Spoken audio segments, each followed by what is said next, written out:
the final speaker of this workshop. So please focus on the final talk. So the speaker is Professor Kazuo Hosomichi. He's talking about the vortex defects in 2D SUSY gauge series. So let's start. Thank you. I'm Kazuo Hosomichi from National Taiwan University. First of all, thank you very much for remaining. So today I'm going to talk about my ongoing work, a little bit from my ongoing work. This is about vortex defects in 2D SUSY gauge series. So this is a collaboration with Sanjay Lee, Kias, and Takuya Okuda from Tokyo University. So I have been focusing on this problem for more than 1 year. There are defect operator or disorder operator, and then one of which is called vortex defect is the defect of codimension 2. We can consider this kind of defect operator in gauge series in various dimensions, and the definition is very simple. So this is a figure for the defect operator in 3-dimensional gauge series. So codimension is 2, therefore the operator is supported on a line. So that this operator is defined by a singular boundary condition on the gauge field. A gauge field has to behave near this defect, like eta. This is a Lie algebra value constant times d phi. Phi is the angular coordinate that goes around the defect. So this is the definition of the defect. And yeah, I would like to study this kind of defect operator in 2-dimensional supersymmetric gauge series. So in 2 dimensions, the object of codimension 2 is a point.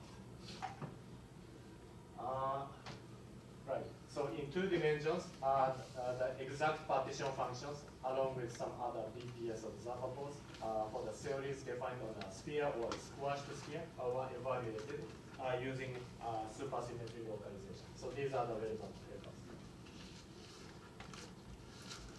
And then I would like to evaluate the correlation functions and the expectation values of this vortex defect operator in 2-dimensional. And then the method is as follows. So I would like to first define a 2-dimensional n equal to 2, supersymmetric theory, all vector and chiral multiplets on a sphere. And then I'm going to focus on the class of BPS observables, preserving a particular supersymmetry corresponding to a particular Killing system. And then I choose first supersymmetry Q, and then the square of that supersymmetry corresponds to a rotation which fixes the north pole and south pole. And then I construct a theory, choose a supersymmetry, and introduce vortex defects at the north pole and south pole, which are the 2 fixed points of this square of supersymmetry. And then I would like to compute the correlation function of this defect. And then the result I'm going to tell you today is that, somewhat unfortunately, the vortex correlation function turned out to be rather trivial in many simple class of series, but not always.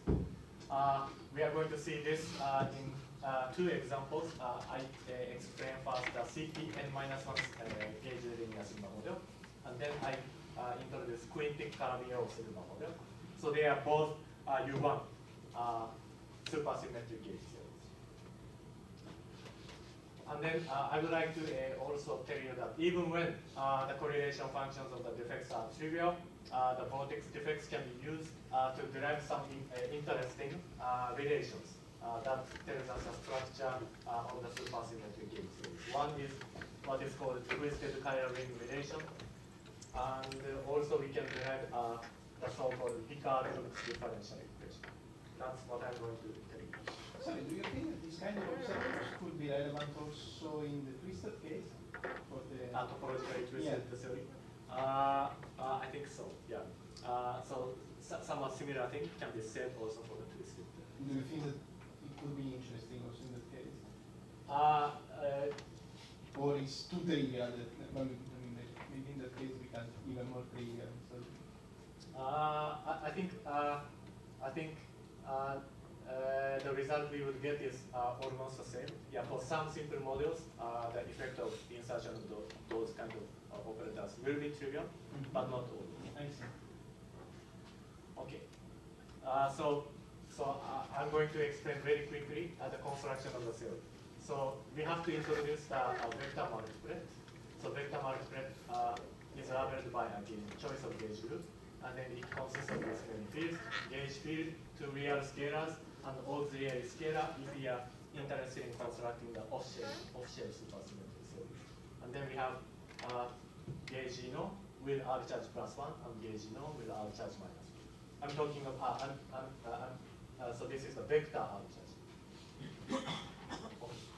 And then, because I don't have enough time, I'm going to introduce the supersymmetry localization just as a fact. So the path, so we can consider supersymmetric gauge theories on the sphere with various gauge symmetry, but the path integral over the vector multiplet fields on the sphere with this metric localizes onto saddle point configurations, where the bosonic fields of the vector multiplet are required to take this configuration. Here, A and S are a pair of the algebra valued constant, and moreover, S is related to the magnetic flux, so it has to be GNO quantized. Okay. So the path integral over vector multiplet fields can be simplified to just the summation and integration over this flux. So this is for the case without the defect. If we include the defect, the saddle point configuration is slightly modified like this. The auxiliary field take this eta dependent value, and also the gauge field take this value. So this is from the boundary condition that we have to impose at the North Pole and South Pole. So therefore, for example, of U1 series, the path integral over the vector multiplet simplifies, as I said, to a sum over the magnetic flux. Here, the quantization condition gets shifted because of this boundary condition. And yeah, we have to do the sum and integral. And then the integrand contains the contribution from the phi Heliopolis theta type condition. And we have to include the matter contribution if the theory has matter. Sorry, but so etas are relevant only between 0 and 1, because then they are included in other fluxes. Here I don't assume eta and eta s to be within 0 and 1. Yeah, I'm wondering if they are, I mean, they affect the partition function only there or also in the matter contribution? Matter contribution also depends on eta. Sorry. Okay, so now let's talk about the matter contribution. So matter, yeah, let's talk about the matter multiplet. So matter multiplet are called chiral multiplet. It consists of these many fields: scalar, complex scalar, fermion, and the auxiliary field. And then the R charges can be assigned arbitrarily to the first component. So if the first component carry R charge 2Q, then the remaining components are assigned this R charge. And then these matter multiplet furnishes a complex representation of the gauge group. So this multiplet is called chiral multiplet, and then by complex conjugation we get this set of fields which is called anti-chiral multiplet. Okay, so we are today focusing on U1 gauge theory, and I'm going to consider two examples.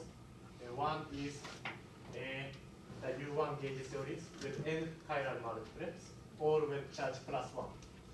And then I set the Fy coupling R to be positive, and then as many of you know, the vacuum is defined by this condition. This condition modulo U1 gauge equivalence. So the vacuum is nothing but Cpn-1 with size R. So this in the infrared flows to a nonlinear sigma model on a Cpn-1 of size R. So this U1 gauge theory with this many chiral multiplet is a model for Cpn-1. The second model is the U1 gauge series with 5 plus 1 chiral multiplet with charge assignments 1, 1, 1, 1, 1, and minus 5. as before I said the Fi coupling to be positive, and then I also introduced superpotential of this bond. So this is a U1 charge 0, and F5 is an arbitrary quintic polynomial. And then the vacuum I get is a quintic hypersurface defined by this polynomial equation in CT4 of size R. So this is one of the most standard construction of color near vacuum. So this is a nonlinear sigma. So in the infrared, we get the nonlinear sigma model on a color via of 3, 4. So we are going to consider this two U1 gauge series. And now I would like to quote another fact from the SUSY localization. The path integral over chiral multiplets are known to localize onto this particular loss. So this means that Gaussian approximation gives us the exact result for the path integration over these fields. As an example, I take an U1 theory and I consider one single chiral multiplet and integrate over them over a certain point labeled by A and S. And then the result I would get is what is called one loop determinant. The result of path integration of a single chiral multiplet in this background is just given by this Z1 loop, this function. Okay? So today I take this as a fact. Okay. I just use this formula. And for example, for the CPN-1 model, the partition function on sphere can be just expressed as a sum and integral of this integrand. So this part of the integrand comes from the Fy theta term, and then this comes from the path integration over the n chiral multiplets. So this is the exact formula for the sphere partition function. And this has been derived by Benini, Cremonesi, and independently Dorud, Lefroy, Gomez, and Lee in 2002. Here, Qj can be modified like this. So the real part of Qj is 1/2 of the R charge for the IRJ matter, and then the imaginary part is here the twisted mass for the chiral part. Okay. So now I would like to consider the correlation function of the vortex defect. So in order to compute this, I need to develop the formalism to compute the one loop determinant for the matter coupled to the gauge field, which obeys the singular boundary condition. And then here is the sketch of the computation of the one loop determinant. So first, it's very useful to notice that the chiral multiplet, which consists of one complex scalar, two fermion components, and one auxiliary field, form this kind of pair structure under supersymmetry. Phi and one components of the fermion makes pair, and then the remaining component and the auxiliary fields form another pair. Okay. Okay. For the theory of sphere, it turns out that one can find a pair of first order differential operators, J and J dagger, such that there are two Hilbert space which I denote by H and H prime, and this pair this pair belongs to this Hilbert space, and the other pair belongs to this Hilbert space, and then the two spaces are mapped to each other by this differential operator J and J dagger. And then one important property of these differential operators is that they both commute with the supersymmetry. And then sorry for being I mean, is diagonal J in phi, psi, and so on, no, or mix everything? Like, for example, phi becomes just psi 2, and phi becomes psi 2. I'm wondering if on the base of phi and psi 1, J is diagonal, so to say, in the sense that phi becomes, I don't know, F or psi 2, or there is a mix.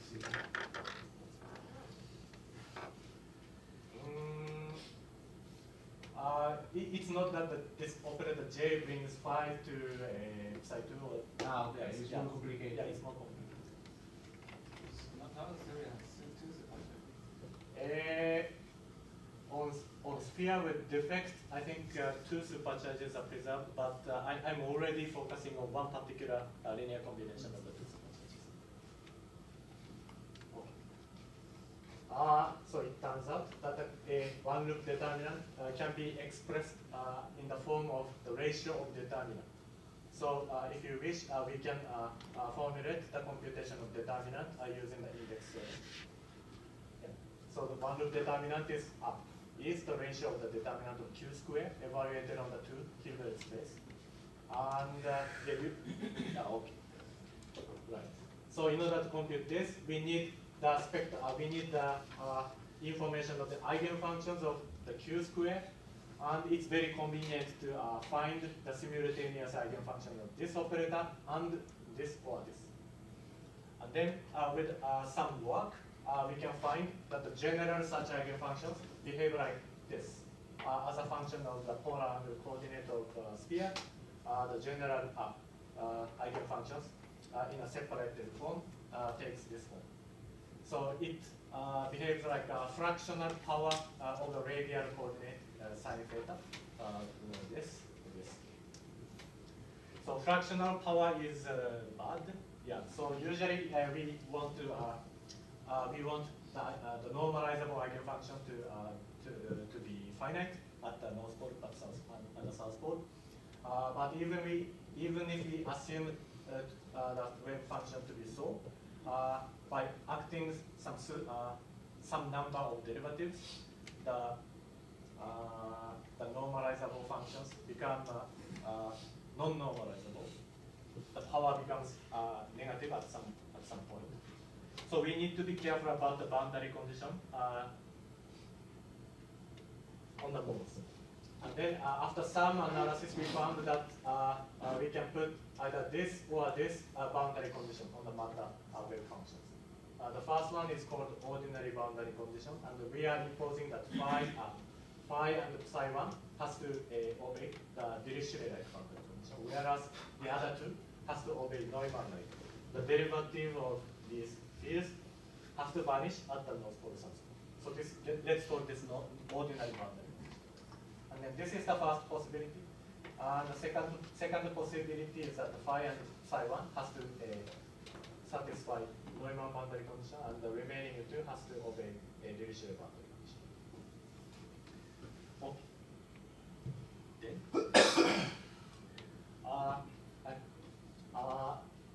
depending on the two possible choices of the boundary condition, the one-loop determinant for the chiral multiplet gets modified like this or this.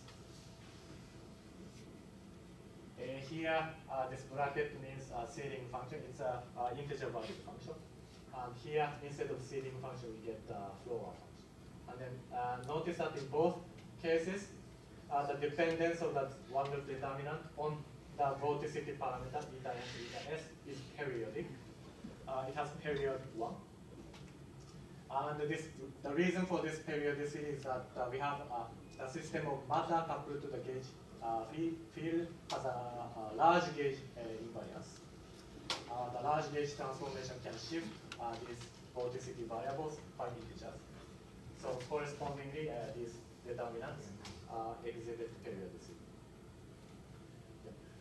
So the matter contribution to the integrand of the localization formula is periodic, so that we can conclude that the full correlation function of the vortex defect should obey this pseudo periodicity.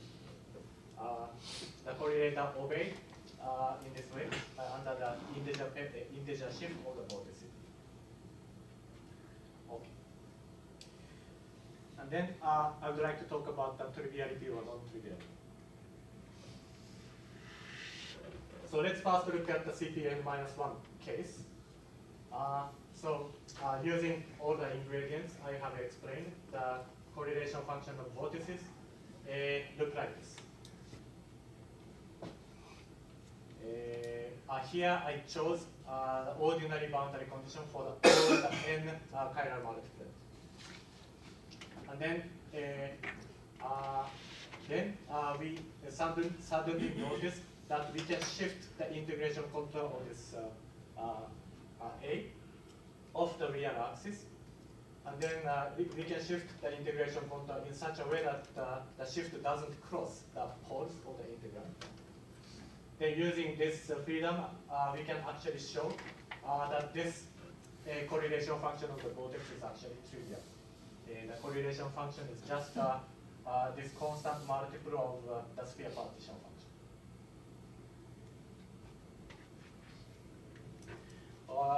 On the other hand, however, we managed to find a different way of shifting the integration contour. Using this degree of freedom, we managed to find a way to relate the vortex defect operator and a suitable polynomial of twisted chiral operator. Twisted chiral operator is a complex combination of the scalar field rho and the sigma in the vector multiplier. And then we studied this correspondence and found the following result. If for the vortex operator inserted at the north pole, if the vorticity is in this interval, the vortex defect is actually trivial. If eta is in between this interval, the vortex defect can be identified with this polynomial of the twisted chiral field. And then the correspondence continues. And then we thought about this relation, and then we noticed that this first relation can be interpreted as a twisted chiral relation. Let me explain what it is. So we have been considering U1 gauge theory with some chiral matter multiplex. And yeah, so for CPN-1 model, we have one U1 gauge multiplet and n chiral multiplet. And then let's, for trial, set large generic expectation value for sigma. And then all the chiral multiplet becomes massive, so we can integrate them out.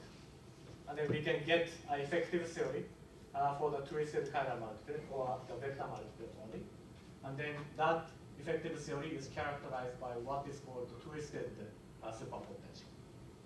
And then the twisted superpotential contains this term, which explains the Fy theta term. And then because we have integrated out the n matter fields, we get this additional contribution. So the low energy theory, this Coulomb branch vacuum is characterized by this twisted superpotential. And then the vacuum should be determined by this condition. And then this condition is nothing but this condition. So this is what we have found. So for CPN-1 case, although the vortex defect, the defect operator is trivial, we can make use of it to derive interesting relation. Right. And then this first equation and second equation look contradicting to each other because of this +1 term. But actually this +1 shift can be interpreted as an effect of omega deformation. And then we found a way to make sense of both of these relations. That is, if we replace this sigma with a derivative operator, then we regard this as a differential operator acting on the sphere partition function like this. If we do so, both of the two equations make sense at the same time. And why do we have to do so? Well, this first differential equation can be rather easily solved. This first differential equation, it turns out that this is easy to solve. And then we have n independent solutions because we have this equation is nth order differential equation. And then the n independent solutions turn out to agree precisely with the vortex partition function. I guess some of you know that as I explained, the sphere partition function can be written in this form: the summation and the integration over a of some integral. But this a integration contour can be actually closed. and then we can rewrite this expression into a residue pole sum. And then if you do so, the sphere partition function can be expressed as a bilinear of the vortex partition function, which are n independent solutions of this differential equation. Okay. Right. So we consider the same. We did the same exercise for the quintic. So quintic model is, as I explained, the model of U1 gauge theory with 5 plus 1 chiral matter fields. And then we impose the ordinary boundary condition for the first 5 and flip the boundary condition for the remaining 1. Okay. And then we do the same contour shift analysis. And then this time it turns out that this vortex defect operator is non-trivial. Okay, so here let me introduce this twisted chiral field, and later we are going to identify this as another differential operator.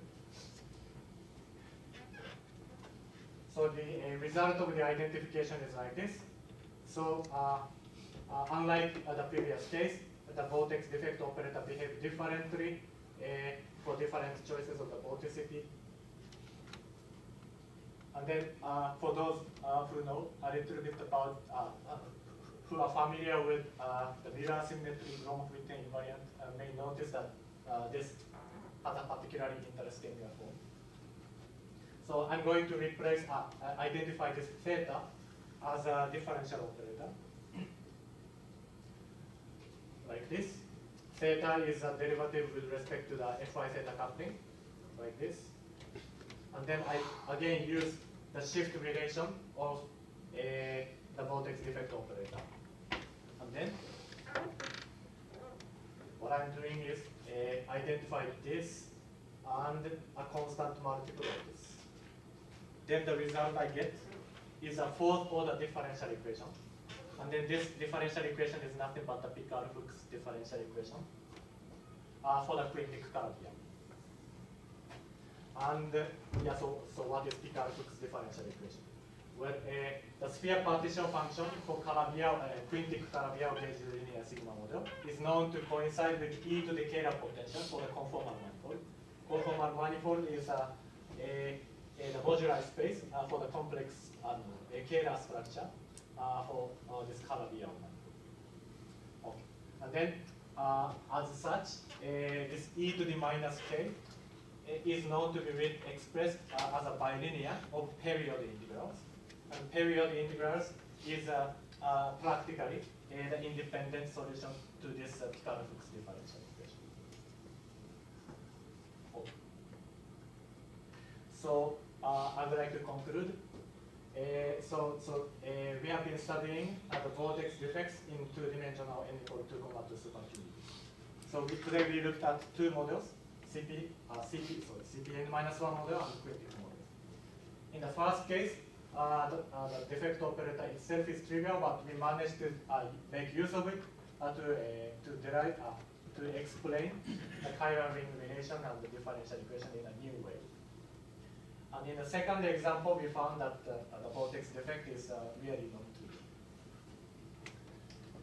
So today, although I couldn't explain today, there are other interesting issues. For example, how do these operators behave under Euler symmetry, or how to extend this result to non-abelian gauge series. So we are currently working on these issues. So thank you very much.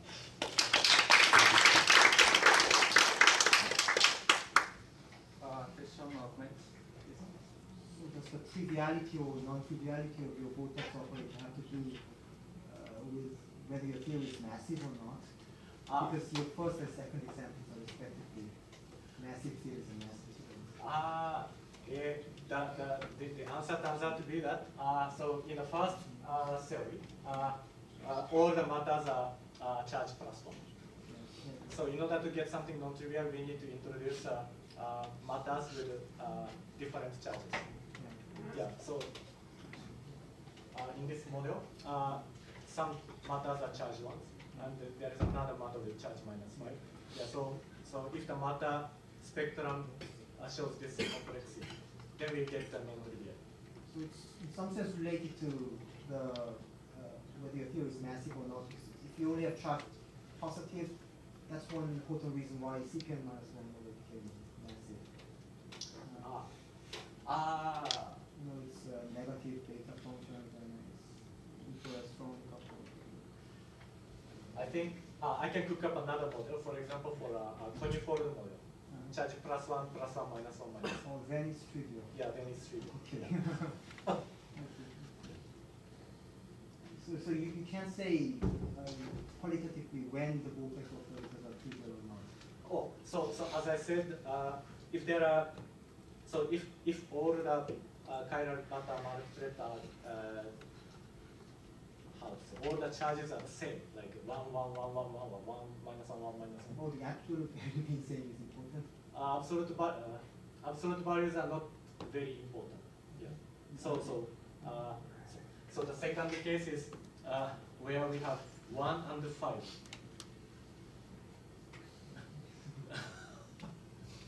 So if So the absolute values are different and that leads to non-triviality. That's what you say.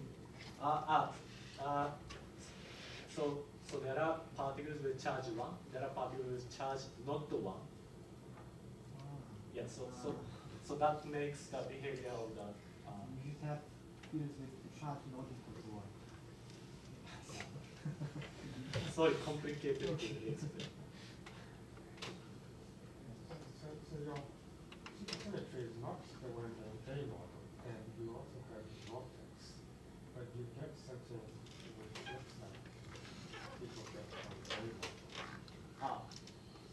Oh, I see. Yeah, so some people have already noticed that yeah, we can construct supersymmetric theories on the sphere, and then the supersymmetry is such that its square is a rotation, fixing the north pole and the south pole. And if we look closely into the nature of the supersymmetry, then near the north pole, the supersymmetry is very close to that of the A-twisted model, A-twisted theory. And then the supersymmetry near the south pole is very close to the supersymmetry of the anti-A-twisted theory. Yeah. So that's why, I guess that's why we obtained something which is reminiscent of the A model. Because these points are important in the localization. Oh, yes. So Picard-Fuchs equation might have a logarithm solution. How the interpretation?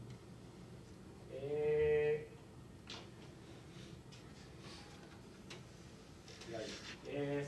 So some solutions are polynomial in Z, and the Z is this. And then some others are proportional to logarithms. And I think e to the minus k should be proportional to, I think,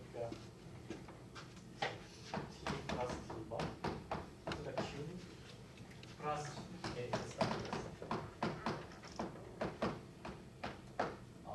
I think. Yeah, so this part arises from the fact that some of the period integrals are proportional to logarithms. And then, yeah, so e to the minus k for the A model is classically the volume of the color field. And volume has to be a cubic function of the K. And then we have some instance. Thank you. Any other questions? Comments? So finally, Professor Kazuo Hosomichi-san arranged this workshop. So let's thank him again.